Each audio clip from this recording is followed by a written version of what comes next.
To move on to questions to the Minister for Economy, and I call Harry Harvey. Thank you, Mr. Speaker. That'll be question 1, please. Regional balance is a key priority of my tourism vision and action plan, and rural tourism presents a valuable opportunity to support regional balance and promote the sustainable development of our rural communities. We know that visitors, particularly those from international markets, come to experience our amazing landscapes and scenery, whether it's our coasts, lakes, countrysides and parklands. Our rural areas have this in abundance. Tourism NI will continue to work directly with tourism businesses in rural areas, as well as in collaboration with local councils. This focus on business development supports and promotes their authentic and unique appeal across all regions to develop their profitability, innovation, visitor appeal and long-term sustainability. This work will be further enhanced by an upcoming destination stewardship approach that will have a focus on achieving regional balance both in rural and urban areas through carefully designed sustainability and regenerative plans. Mr. Harvey.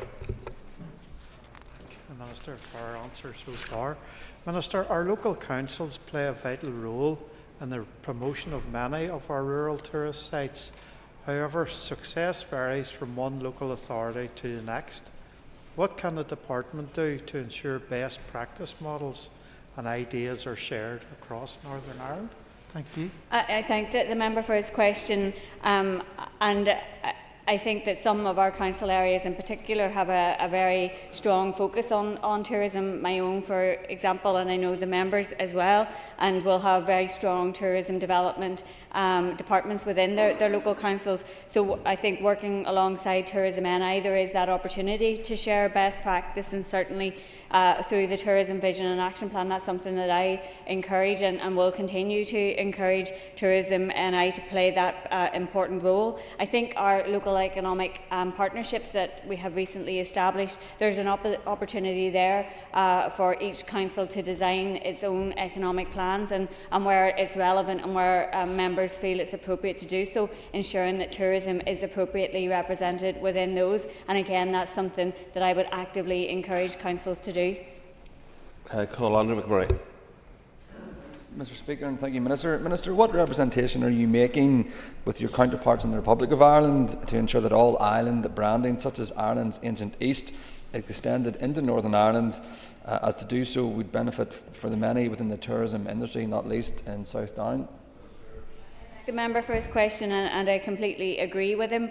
Work is ongoing with Tourism NI, Tourism Ireland and Fáilte Ireland to bridge those visitor experiences across the island. For example, the Causeway Coastal Route and the Wild Atlantic Way has a shared island project, some 7.6 million in respect of trying to do that.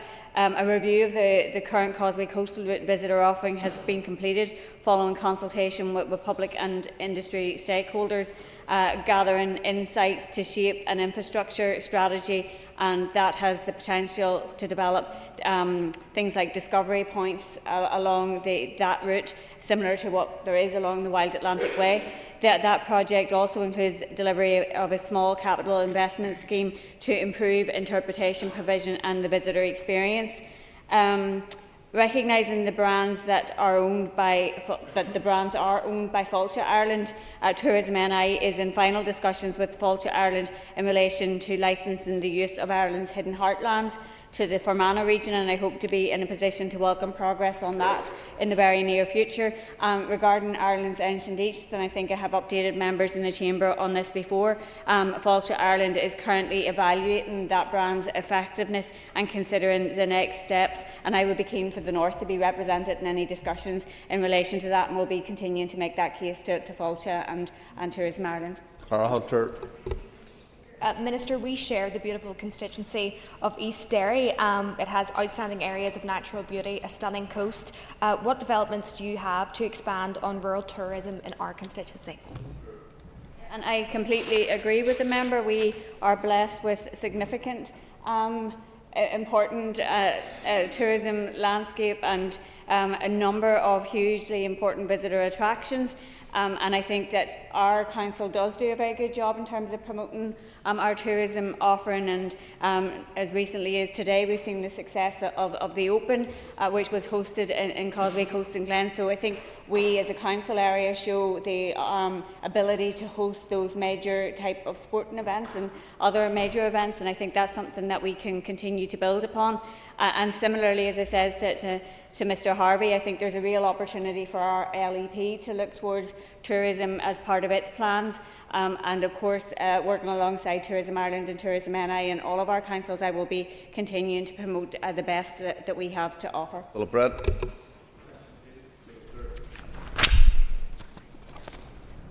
Mr Speaker, with your permission, I will answer question 2 and 5 together. My written statement of the 16th of October concerns matters within the statutory responsibility of my department. The measures outlined in my statement are driven by the clear moral case for action. Insofar as my statement outlined that the North would not participate in British government trade talks with Israel, which are currently paused, I do not consider that to be controversial. In its report published on the 16th of September, the UN Independent International Commission of Inquiry on the occupied Palestinian territory, including East Jerusalem, found that Israel has committed genocide against Palestinians in Gaza. Genocide is not only abhorrent, it is illegal under international law. In addition, the International Court of Justice advisory opinion of last July concluded that Israel's continued occupation of Palestinian territory is unlawful and that states have an obligation not to recognise or assist in maintaining that situation. This position is further reinforced by the UN General Assembly resolution of the 18th of September 2024, which called on all states to cease trade or investment relations that assist in maintaining Israel's unlawful occupation. This resolution reflects a broad international consensus that states should not facilitate violations of international law. In relation to the other measures designed to provide reassurance and eliminate any risk of public funds being used to support the manufacture of arms or components used for genocide, I have outlined my intention and will provide further information when those steps have been progressed. My decision does not represent a unique policy toward Israel. It is based on the principle that public funds must not support the manufacture of arms or components used for genocide. This approach will be country neutral, principles-based and grounded in the UN Guiding Principles on Business and Human Rights. The measures announced will apply consistently to any country found to be committing genocide. They are designed to align our economic development policies with human rights obligations and ethical investment principles. I do not consider it a controversial position to adopt to ensure public funding is not associated with the genocide. Mr. Brett. Mr. Speaker, Minister, given you described genocide as abhorrent, last week as Economy Minister you met representatives of the Chinese Communist Party. Could you outline to this House today what discussions in relation to genocide you had with them, or is it in fact your hypocrisy approach when it just comes to the issue of Israel? Minister. I note the member attempts to deflect from his party's position in relation to the genocide being committed by Israel in Gaza. I have raised, I think there are challenges in relation to China's human rights issues, and I have raised those and will continue to highlight those concerns. But I would also emphasise that one of the measures being taken as part of my announcement is the development of an ethical investment framework, and that will apply consistently across the board. Sorry, Timothy Gaston first. Very much, Mr. Speaker. Minister, given Sinn Féin's well-documented historic links to paramilitary and international terrorist organisations, can you share with the House what specific evidence you relied upon in deciding that your department, of all departments, is in any position to lecture anyone on ethnical international engagement? As I outlined very clearly in my opening answer, I did not decide that. It was set out by the UN Independent International Commission of Inquiry that found Israel has committed genocide against Palestinians in Gaza, and the International Court of Justice which has found the Palestinian occupation to be unlawful. What I have announced upholds international law. It is a basic moral position that has been adopted to not associate ourselves with the public funding going to the manufacture of arms or components that would be used for genocide. As I have said very clearly on a number of occasions, I don't consider that position to be in any way controversial whatsoever. Philip McGuigan. Can Collier, and I thank the Minister for her answers, and I agree that her announcement isn't controversial, and I thank her for her clarification on international law, and agree that public funds from the North should not be used in any case to support genocide in this instance in Gaza. Can I ask the Minister, because she mentioned an ethical investment framework, maybe if she could update us on the development of this framework? So, as part of the measures I announced on the 16th of October, my officials are developing an ethical investment framework. The initial scoping for the framework will be based on the UN Guiding Principles of Business and Human Rights, which set out clearly that are based on 3 principles: protect, respect and remedy. It will also be informed by a variety of stakeholders, including arm's-length bodies of the Department, as well as the business and human rights sectors. There will be a formal consultation period and an opportunity for members of the public to input their views. It will be completed before the end of this mandate. Jerry Call. Minister, you'll be aware, obviously, unionist parties are trying to say your action is like for like what the Education Minister did in recent weeks, but would you agree with me that doing all we can, including ministerial directions against a state that's involved in apartheid to try to isolate it, is not the same as a minister engaging in a propaganda trip to a rogue, genocidal apartheid state? Completely agree with what the member has set out. I think the Education Minister's trip and his cheerleading for those who are perpetrators of the slaughter of tens of thousands of innocent civilians, who have created more child amputees per capita in Gaza than in any other place in the world, who are responsible for the acronym Wounded Child, No Surviving Family, who have destructed civilian infrastructure and who are enforcing starvation on a population. That's what's controversial. And the measures that I have announced to have absolutely nothing to do with the perpetrators of such abhorrent actions are in no way controversial, in my opinion. Draken.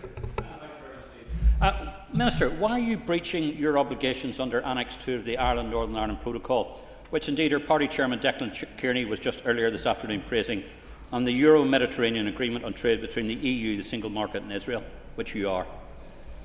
I don't agree with the member that that is the case. In fact, I don't believe that my announcements in any way breach the Windsor Framework Agreement. Emma Sheeran. Gora Magath, Concordia Cash for 3, let a whole question 3, please. The independent review of InvestNI, commissioned to assess the organisation's efficiency and effectiveness, identified significant challenges and called for profound transformation. In response, my department, working closely with InvestNI and key stakeholders, published a comprehensive action plan comprising 35 strategic actions to drive meaningful change and align the agency with my economic vision. To date, 28 of these actions have been fully implemented, delivering improvements in leadership, organisational structure and operational delivery. The remaining 7 actions are on track for completion by December 2026. Through this collaborative effort, I am committed to ensuring InvestNI is better equipped to support businesses, foster regional balance and drive sustainable economic growth across the North. Ms. Sheeran. Gora Magath, Gora Magath, Lish and Eire Venue Fregrishin. Minister, could you provide an update on the new leadership team? The independent review of InvestNI made clear there was a need for a refreshed and dynamic leadership team to drive that organisation forward. So I'm pleased to report that decisive steps have been taken to implement that recommendation, with the appointments of Anne Biggs as the Chief Commercial Officer, Catherine Hill as the Chief Operating Officer and Alison Curry as the Chief Development Officer. These appointments reflect a commitment to strong, inclusive leadership and bring a wealth of experience and expertise to InvestNI at a pivotal time for our economy. I commend Kieran Donoghue for his decisive leadership in ensuring the organisation is well positioned to meet the challenges and opportunities ahead, and I look forward to working closely with the new leadership team as we continue our shared mission to foster innovation, attract investment and deliver prosperity for communities right across the North. Jonathan Buckley. Invest in I are crucial in ensuring that our businesses reach the full potential right across the world. And with that in mind, the Minister will be aware that Invest in I recently talked about the importance of the defence sector to the Northern Ireland economy, representing some 10,000 jobs and £2 billion in output. Can I ask, does the Minister agree with that statement? Minister. The member will be well aware of my position in relation to the funding of militarisation of the funding of the British Government's militarisation agenda in favour of public services and infrastructure and things that would be beneficial to the population. In relation to the specific sectors of our economy, the member will also be well aware that advanced manufacturing and engineering is one of the priority sectors and attracts support from the Department and Invest NI accordingly. There are other initiatives that are funded and supported by the British Government that businesses here have the opportunity to avail of directly themselves by engaging with the British Government. Mr McDulty. Thank the Minister for her answers thus far. Minister, historically Invest NI have had a ridiculously low number of FDI visits to my constituency of Newry and Armagh. Can the Minister say with any degree of confidence that Invest NI support reflects regional balance across all of the North, including Newry and Armagh? I thank the member for his question, and he will be aware, I'm sure, of the sub-regional economic plan that was published last year, which put a new focus on regional development, including by Invest NI, and included a target for investment outside of the Belfast metropolitan area of 65% over the 3-year business period. That in the first year had increased to 59%. So I think actually we can point to some success in the short space of time that has been in place and that the sub-regional economic plan has been in place. But certainly I think regional balance is increasingly important, and something that I put a particular focus on. Is one of my 4 priorities as under the economic vision. And certainly I will be encouraging Invest NI to look at regions right across the North. Indeed, just last week I was in Boston supporting a delegation from the North West to attract investment and trade opportunities. So I would look for further opportunities to do so for regions right across the North. Paul Fruit. Minister. The utility regulator announced on the 30th of October 2025 that it has launched a formal investigation into this matter. The investigation is being carried out in accordance with the UR's enforcement procedure. The details in relation to the investigation are confidential while it's ongoing in order to allow for due process. Thank the Minister for her answer. Given the Minister's worrying differences with Invest NI, and given the fact now that utility regulator has had to step in on EP Ballylumford Limited, can we be assured, or can the Minister assure this House that she is fully across her brief and is ensuring that Energy Branch within her department are there to protect the consumers of Northern Ireland? I think the member is well aware that I am across my brief. I don't have differences with Invest NI, so I'm not sure what you're talking about in that regard. And in respect of what the utility regulator is doing for Kilroot, it's part of what its job is to actually do. So I can assure you that Energy Branch in my department are fully engaged in ensuring that our consumers are protected and that all of the appropriate functions are being carried out. O'Toole.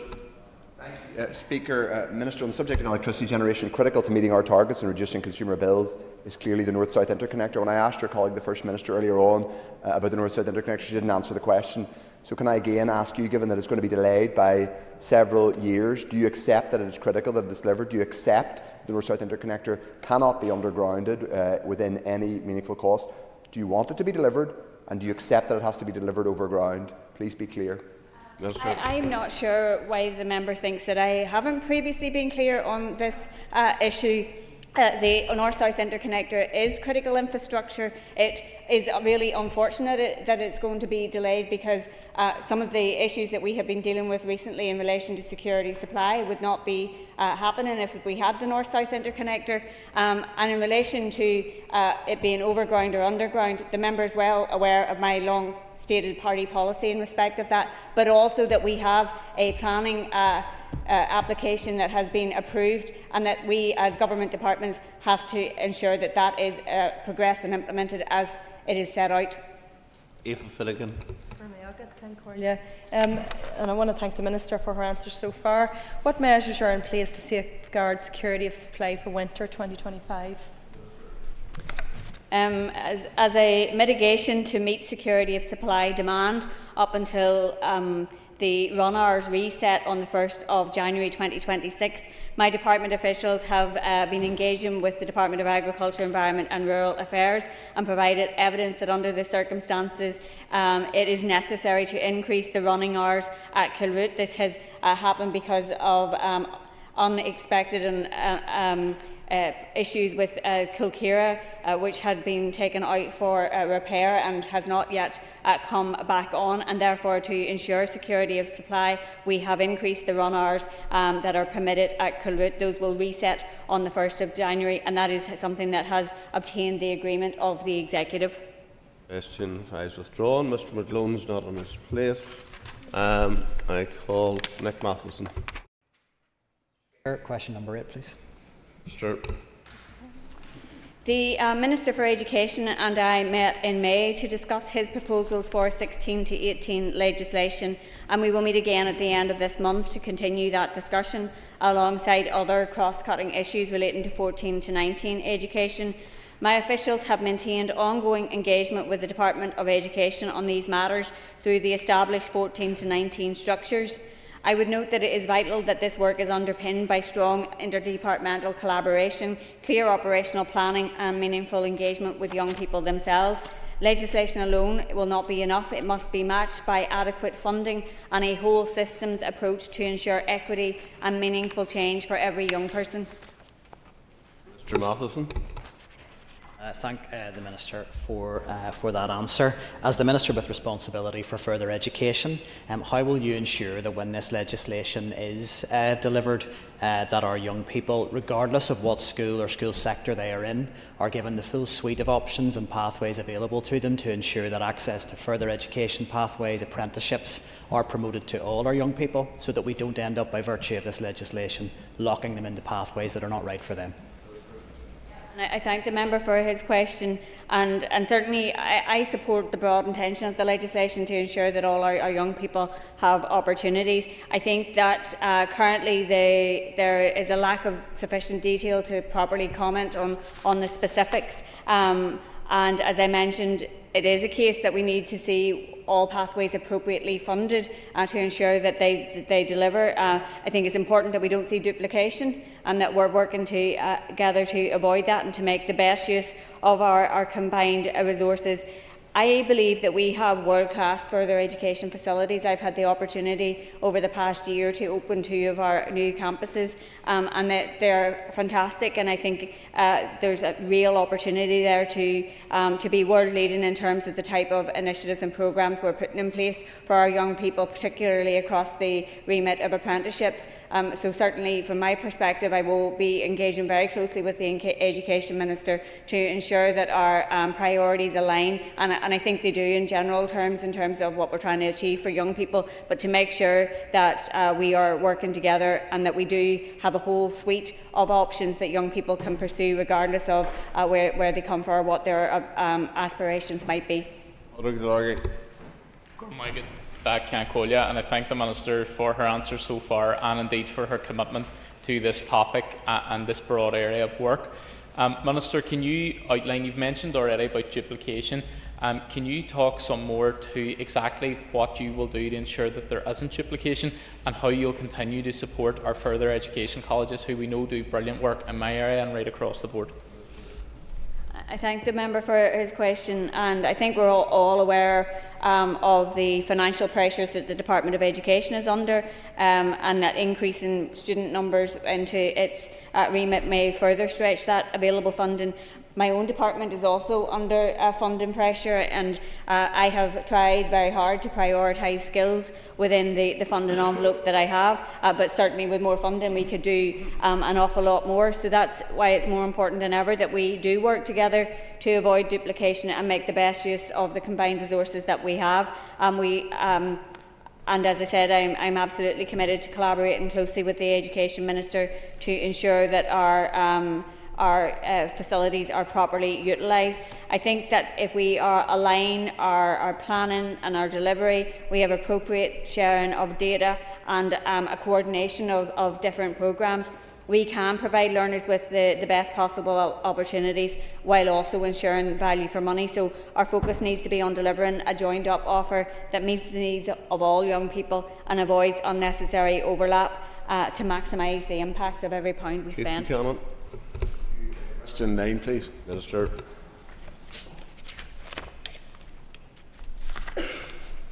Apologies. A review of grid connection charges here remains a priority for me. I intend to publish a decision paper later this year with implementation planned for 2026. My department has consulted on options for transitioning a more socialised grid connection charging policy. Greater socialisation of grid connection costs will make it easier for individuals, businesses and communities to connect to the electricity network.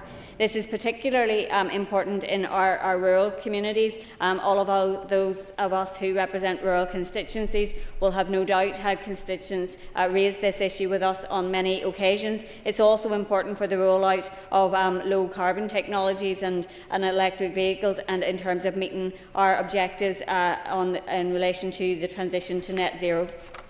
Mr Buchanan. Minister, so far, Minister, you've indicated I think, the back end of this year you'll make some form of decision. When will that roll out on a timeline for people on the ground actually seeing a cost reduction? Obviously, there's a bit of a process that. When will that actually hit the ground and people see savings? So, as I indicated, it's my intention to publish that decision before the end of the year, and then the implementation of that will progress over the course of 2026. As I said in my opening answer, I know this is something that rural constituents in particular have lobbied for a long time, and sure, obviously I have to consider the options that are in front of me in the consultation responses, but it's something that I'm keen to progress as soon as possible. Mark Durkin. Speaker, Minister, the Audit Office recently found that your department had achieved just 1% progress on the energy strategy despite spending over £100 million. Given that record, how can the public have confidence in your department's ability to deliver lower costs and renewable energy at pace? I thank the member for his question. It gives me the opportunity to address the issue. There were 3 targets that were reported on by the Audit Office, and on 2 of the targets progress was being made. The issue with the 3rd target, energy efficiency, is an issue of data, and it's something that we do need to resolve as a department. In terms of the funding that has been utilised to date, over 70 million of that funding has went to invest to save projects across the public service, and those are saving in the region of 8 or 9 million annually, so saving the public purse money for that investment that has been made. So I think that's something to be welcomed. It shows public sector leadership, and something obviously we will take on board the recommendations of the Audit Office report. One of those was a mid-strategy review, which we intend to publish before the end of the year. Anna Armstrong. Thank you, Minister, for your responses. Minister, can you give us an update, please, on the smart meter programme? Yes, I think I'm not sure I have the full details of it in front of me, but the consultation has completed, and we will be publishing the way forward in the very near future. And if the member wants to write to me, I will furnish you with further details in respect of that. But that's the broad gist of it. Shane.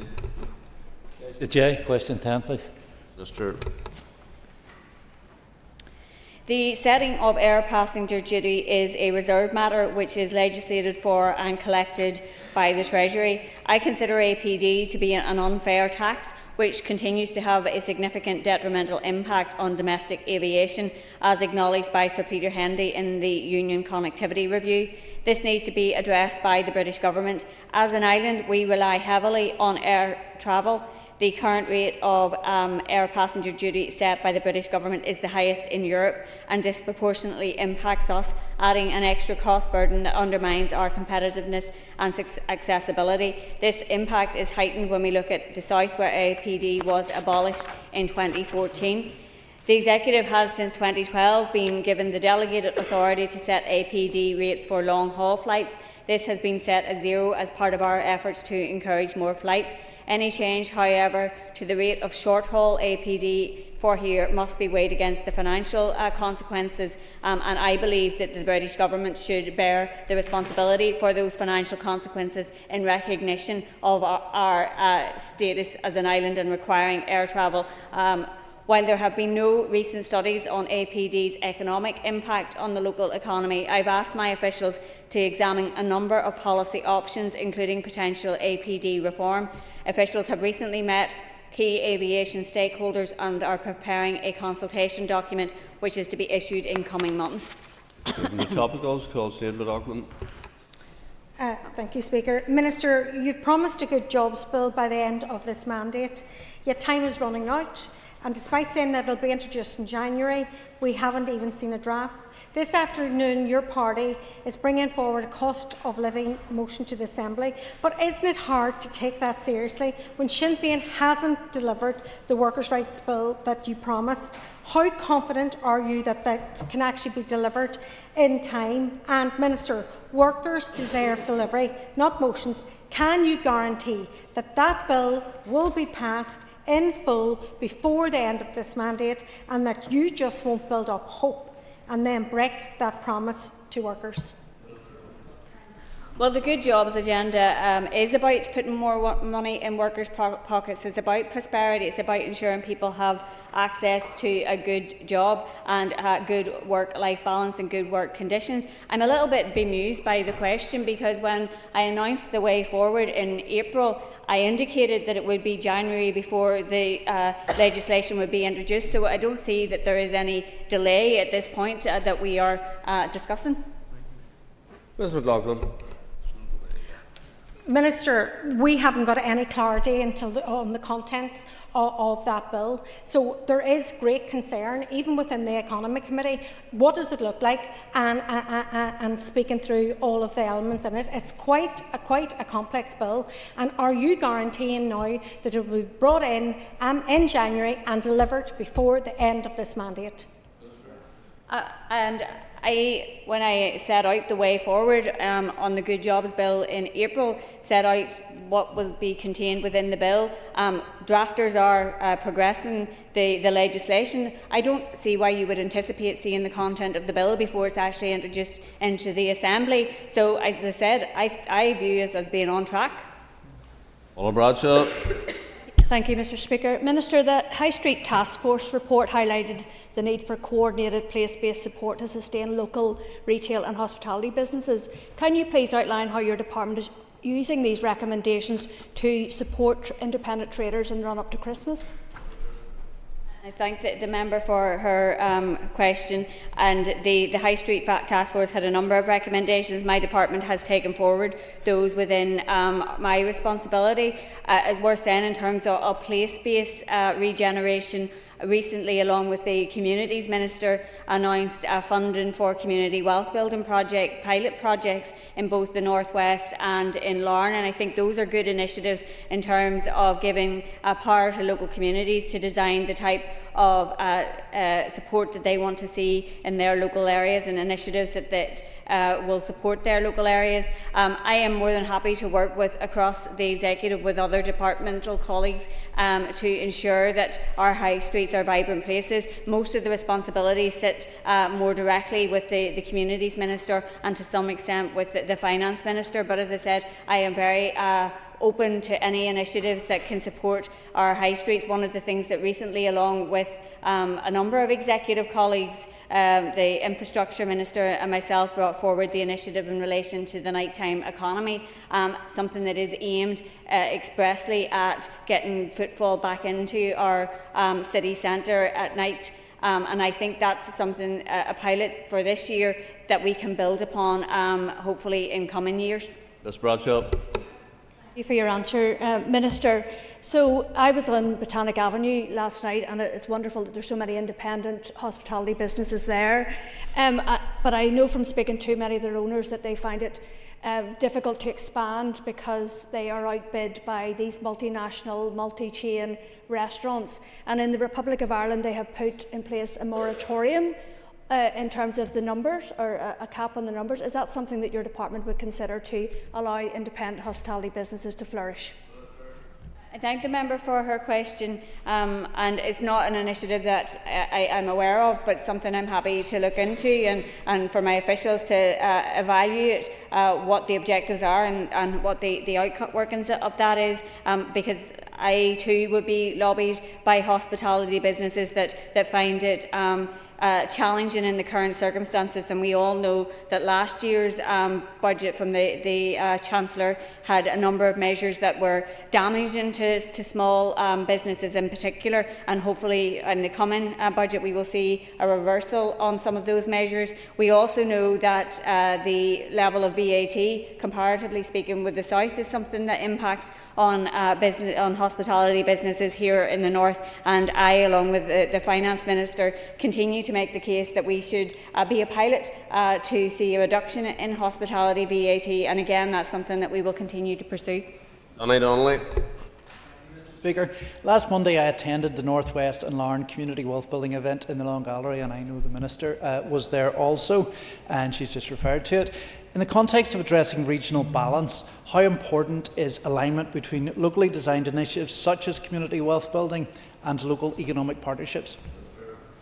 I thank the member for his question, and I certainly see a strong synergy between the type of initiative that is being taken forward underneath under the community wealth building pilot projects and what can be done with our local economic partnerships. I guess the intent behind the local economic partnerships was democratising power back to local areas to design what best meets their needs, and certainly I would encourage that tie-in strongly with community and voluntary and other third sector organisations to ensure that place-based approach to economic development that's actually meeting the needs of everybody across our communities. And I think that there is a real opportunity there between our local economic partnerships and those types of initiatives to make a real difference in local communities. Mr Donnelly. Thanks, the Minister, for that answer. Could I ask her what long-term impacts she thinks these projects might have on those areas? I thank the member for his question, and I suppose I don't have a crystal ball in terms of understanding what the impacts might be, but I certainly would expect that there will be robust evaluations of what the initiatives have achieved. I expect that they will be successful. I expect there will be positive outcomes, because when you have the buy-in from a community and you are building something from the ground up, it will meet the needs of those that you're trying to serve. So certainly that's the intent behind the community wealth building partnerships, that they are leveraging local assets for the benefit of the community, and I would fully anticipate that they will be positive, and that there will be something, although that we have the 2 pilots, that can be rolled out across the board to support other communities to do likewise. Maurice Bradley. To ask the Minister, in light of the ongoing cost of living pressures and persistent skills gaps across key sectors, what immediate actions is the Minister taking to attract higher value jobs to disadvantaged and deprived areas, and to ensure that people from low income households can actually access employment through apprenticeships, retraining and upskilling programmes? And I thank the member for his questions, and skills is the top priority for me as Minister. I think it underpins everything else that we're trying to achieve across the 4 priorities under the economic vision. We need to have people with the appropriate skills to fill the types of good jobs that we are trying to create in regions right across the north. And certainly when I'm engaging with businesses, it's still the top issue that they raise. So we are ensuring that there are pathways there, and that those are designed in partnership with industry, so our sectoral partnerships, that the programmes and traineeships and apprenticeships and other programmes under those are meeting the needs of the businesses that are trying to grow and expand. In terms of how we take that regional approach, as I mentioned, we do have now the sub-regional economic plan to guide us, and I think that is showing success. I think that the local economic partnerships, working alongside the labour market partnerships that are under the remit of the Department for Communities, can ensure that there is better alignment in local areas in relation to ensuring that the skills needs meet the business needs. Mr Bradley. I thank the Minister for her answer, but can she set out what specific targets she has put in place to ensure that people from the most deprived communities actually benefit from these higher value jobs? And will she commit to publishing area-based data relating to these programmes? Minister. The member for his question, and I agree. I actually think data is really important in evidence and progress, and certainly is something that we are looking at within the department to ensure that the objectives that we are setting ourselves under the departmental plan are being met, and how we are performing against those. In terms of specific targets in relation to jobs and job creation, InvestNI have targets. They have sub-regional targets across the different council areas, and that's something that they will be progressing underneath their business plan, but that we will be closely working alongside, as I said, in terms of that regional focus, and in particular through the local economic partnerships. There is an opportunity to ensure that the skills needs are being that are in each of the areas are being met, and I would very much encourage that collaborative approach. Our regional colleges are represented on all of those, so there is a real opportunity for tie-in there in a very effective way. William Irwin. Speaker, has the Minister any further action planned to support an increase in the availability of apprenticeship opportunities? Minister. I thank the member for his question, and just recently we published the Apprenticeship Action Plan, and that is about ensuring that apprenticeships are readily available, that they're accessible, that they meet the needs of business, but also that they are person-centred and meet the needs of our young people, but increasingly people of all ages. There are a number of initiatives underneath the Apprenticeship Action Plan that are about ensuring that businesses have the capability and support in terms of offering apprenticeships that I certainly think are really important, and I have had significant correspondence from MLAs and others over recent weeks about the challenges that young people face in terms of obtaining apprenticeships. Our numbers in apprenticeships have increased significantly over the past number of years, which is a sign of success. But we still have more young people who would take up the opportunity if they had an employer to do so. And so my work is very much now about encouraging more employers to offer those opportunities, but to ensure that they have the appropriate support with which to do so. Mr. Irwin. Thank you, Mr. Speaker, and I can thank the Minister for her response. The Minister agreed with me that there's a scarcity among tradesmen in our workforce in Northern Ireland. Therefore, it's vital to encourage as many as possible into apprenticeships. Minister.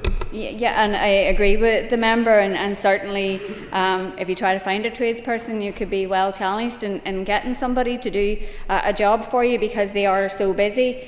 So you would also probably be surprised to know that our apprenticeships in construction trades are our most popular apprenticeships, and that it's something that we do need to put a focus on, because we need those trades in areas, whether it's construction, whether it's electricians, plumbing, in terms of the types of initiatives coming forward in relation to meeting our net zero targets, for example. We need to have the appropriate labour to support meeting those targets, and also in relation to the house building targets that we have for ourselves. So I certainly see it as critical that we are ensuring that we have people coming through in our construction trades.